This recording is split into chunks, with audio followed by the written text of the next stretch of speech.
The San Antonio Spurs are quietly building up one of the best young cores in the NBA. Now, it's going to take a couple of more draft classes, but they have plenty of picks over the next few years that nobody's really talked about. So today, that's what we're going to be talking about, is the San Antonio Spurs rebuild. Of course, there are three first-round picks from this year's draft: Blake Wesley, Jeremy Sohan, and Malachi Branham.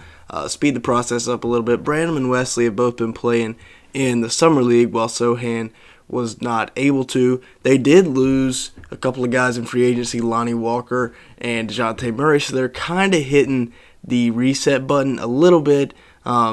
They still weren't really they were playing contenders, not playoff contenders, though. They still have a couple of pieces left with Keldon Johnson, who's still very young, and Jakob Poeltl, so they still have a nice young core. But yeah, before we get started, make sure to the like button and the subscribe button if you do enjoy at any point. Also, make sure to leave me a comment down below. Let me know your thoughts on the San Antonio Spurs. And with that being said, let's go ahead and get started looking at, kind of a full rebuild. With DeJounte Murray now gone, they pick up a bunch of first-round picks from the Atlanta Hawks, and is it time to move on from these three guys? Jakob Poeltl, you could honestly get a nice haul from him. Still a younger center, and I'm sure a team like my Charlotte Hornets would want to make the move there and pick him up. I'm hearing that both the LA teams are interested in Josh Richardson, of course that being the Lakers and the Clippers. Not sure how much they would be willing to give up. I know that neither one of those teams really has too many first-round picks, and that's kind of what the Spurs are looking for. And then Doug McDermott, he never really worked out in San Antonio, but a contender could use some shooting off the bench. A team like that would definitely be willing to make a move for Doug McDermott. So all three of these guys are very tradable pieces, and wouldn't be shocked to see them gone by the trade deadline of this upcoming season. Now, this has got to be some sort of NBA record. They have 4 19-year-olds on the roster currently, with, of course, Primo being the youngest player in last year's draft. Then they drafted 3 19-year-olds with Blake Wesley, Malachi Branham, and Jeremy Sohan. Primo is supposedly going to be shaping up as more of a point guard prospect in the future. Blake Wesley and Malachi Branham are going to be your 2 guards off the bench this year, and it'd be a nice rookie duo to have coming off the bench. Of course, you have Trey Jones to throw in there as well, so maybe Wesley doesn't get as much PT, but I think Branham at 20, that was a huge steal. Great job by the Spurs right there. And then you have one of the most intriguing prospects in the draft in Jeremy Sohan, who is probably the best defender in that class, with the ability to guard 1 through 5, so much versatility, and I'm excited to see what Coach Pop can do with all of that potential coming into the system. Now, they have a new young duo. It was DeJounte Murray and Lonnie Walker. Now it's Keldon Johnson and Devin Vassell. Vassell out of Florida State, Keldon Johnson out of Kentucky. A nice young duo. I think Johnson almost averaged about 19 points a game last year. Vassell was not too far behind him. He averaged 12.5 points per game and 4.5 rebounds per game, and I was wrong. Keldon Johnson did only average 17 points a game, so you can go delete your comment telling me that he only averaged 17, not 19. But this is really their best 2 young players now, of course, with the departure of Walker and DeJounte Murray. And going forward, you can build off this. Couple of nice wings. Keldon Johnson, really, you can play him at a variety of places, so we'll see what Coach Pop can do with those 2 guys going forward. Now, let's take a second to talk about the draft capital. They will have 2 first-round picks in next year's draft. Hopefully that Charlotte Hornets pick is not too good, because I'm hoping my Hornets are going to be in the playoffs.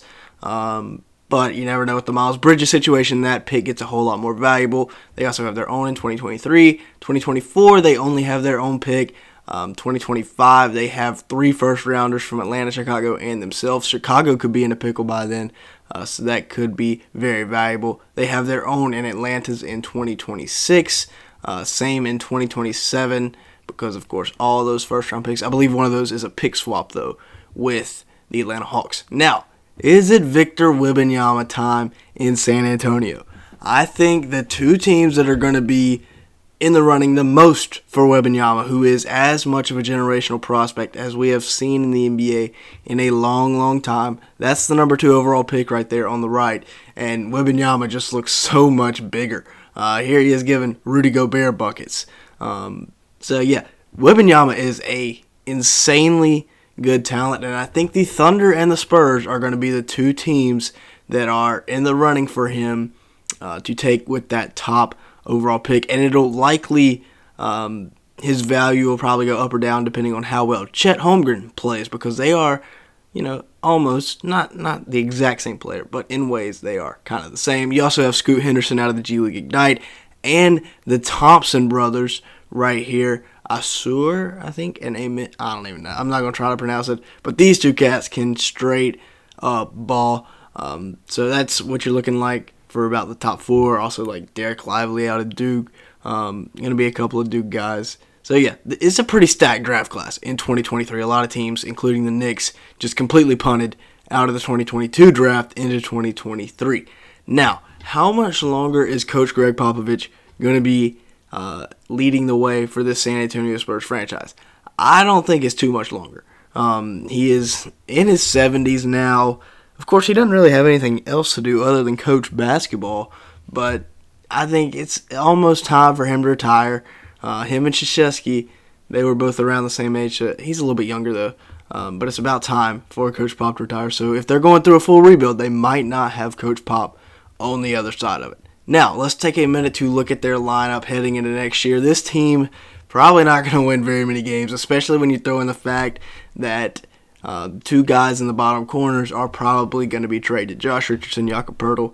Wouldn't be surprised if those two guys are dealt, like I said, by the deadline next year. Josh Primo, though, at the point guard position, 6'6".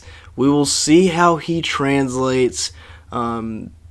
There's obviously a lot of potential at 6'6", 180, and can really shoot the ball. But I'm not sure how good of a point guard he will be in the NBA. Maybe he needs to go back off the ball. You also have Keldon Johnson, who can play a lot of different positions there at the 3. Vassell and Johnson kind of interchangeable there at the small ball 4 or the 3. And then, of course, like I said, Poeltl rounding out the lineup. So that's not a very good starting lineup. That team's probably not winning too many games right there. Looking at the bench, it's not much better. Trey Jones at the backup point guard position, I could really see him developing into something a lot like his brother. They had very similar games when they were at Duke. Trey might be a little bit better of a defender, while Tyus is more of the offensive guy. Malachi Branham there, really looking forward to see how he turns out. I thought he was a steal at 20, can straight up put it in the basket. You also have Joe Wieskamp there. He got converted to a standard NBA deal recently, so excited to see what he can do. Sohan there at the backup 4. Maybe he works his way into the starting lineup. And then Zach Collins, still young, but kind of probably about time to give up on Collins. Now Blake Wesley will also be getting some playing time at the backup point guard position, so him and Trey will probably be interchangeable there. With that being said, that's going to be it for today's video. Let me know your thoughts on the Spurs rebuild down below. I think they're doing a fantastic job. But yeah, like I said, let me know what y'all think. Make sure to hit the like button and subscribe button if you did enjoy at any point. And yeah, with all that being said, thanks so much for watching today's video.